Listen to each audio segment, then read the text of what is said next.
उसमें ट्यूनिंग में, दाता तूने मुझे बहुत कुछ दिया है। तो दाता का शुक्रिया भी तो निकलेगा फिर, या नहीं निकलेगा?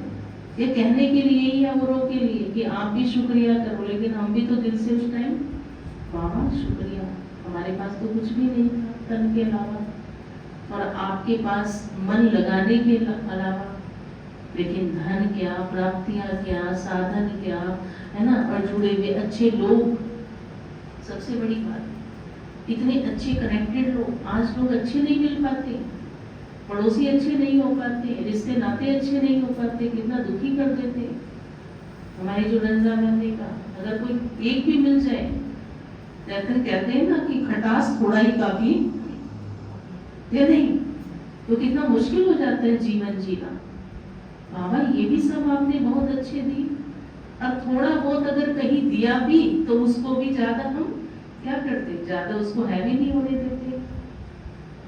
बाबा की याद से वो भी हम क्या कर देते, संकल्पों से स्वमान में स्थित होकर के उनको भी ठीक कर देते या नहीं कर देते। तो घर में अगर कोई भी एक आत्मा दुखी करे या शांत करे तो किसका प्रयोग करते हो? खुद शांत स्वरूप की स्थिति में टिककर और उनको भी बाबा आप इनको शांत करो, इनको शांत करो, इनको शांत करो, है ना।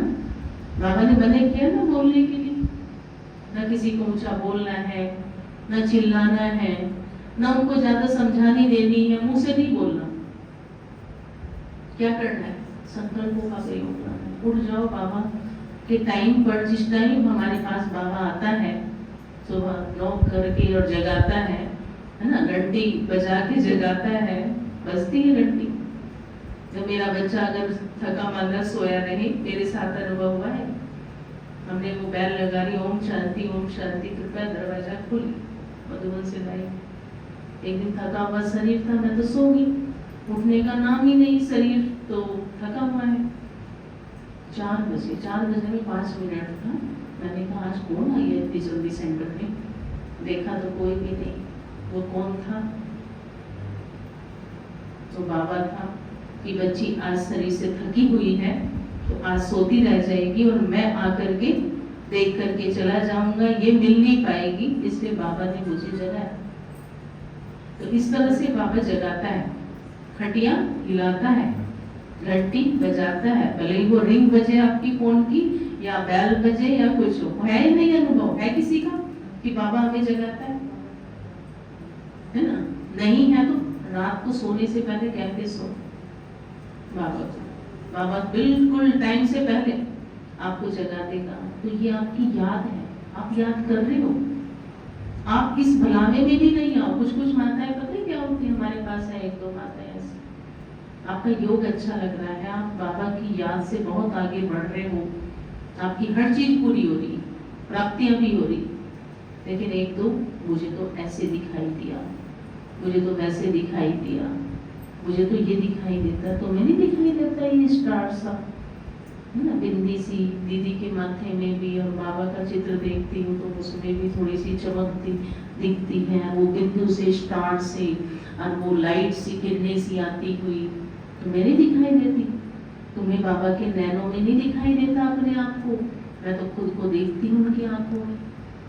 तो क्या होता है, कई माताएं भाव विभोर होकर के ऐसे बोल करके, और देखो प्राप्तियां आपको भी हो रही, सहज योग आपका भी हो रहा है, आगे आप भी बढ़ रहे हो, अच्छा मेरा तो हो ही नहीं रहा। अब वो बेचारी क्या करती हैं, जिनका योग सही भी चल रहा है और ऐसे ऐसे हो रहा है, ठीक वो भी है, माता कराता है बाबा, बिंदु का साक्षात्कार कराता है, उसमें कंफ्यूज होती है माताएं, ये शिव बाबा है, अब मैं इसको शिव बाबा मानूं या मैं अपनी आत्मा मानूं या मैं ब्रह्मा बाबा मानूं, उसमें कंफ्यूजन है ना। जब बाबा ये कहता है बच्चे आत्मा समझ, हर मुरली में आता है ना, आत्मा समझ परमात्मा पिता को याद कर, आता है नहीं आता है ना। तो आत्मा कैसी है परमात्मा की, हमें क्या लेसन में पढ़ाया गया है, पाठ में क्या पढ़ा है, दोनों एक जैसे हैं रूप में, जैसा बाप वैसा बच्चा, है ना। तो वो जैसे शारीरिक रूप में, वैसे हमारी आत्मा भी परमात्मा की सत्ता है। उस अनुभव में रह करके मैं बाबा को याद कर रही हूँ, और याद करते करते मुझे अनुभव हो रहा है हाँ मुझे दिखाई नहीं दे रहा आंखों से और उसको दिखाई दे रहा है आंखों से, जो बाबा कहते साक्षात्कार। और बाबा ने साक्षात्कार पता है किसको कहा जाता है, और साक्षात्कार का ज्यादा वैल्यू नहीं रखा बाबा ने मुरली में। क्यों? क्योंकि साक्षात्कार वाले छोड़ करके जा चुके।